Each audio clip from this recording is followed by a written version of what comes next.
This video tutorial I will explain stream method of arrays class which accept long array, start inclusive and end exclusive.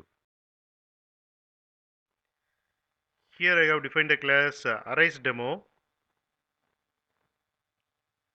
and here I have defined long array.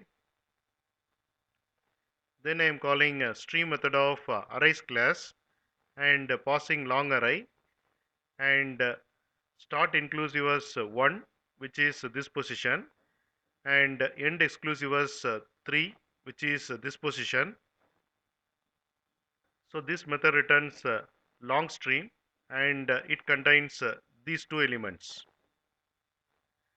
Then using for each method of long stream, I am displaying the elements. Here you can see the output.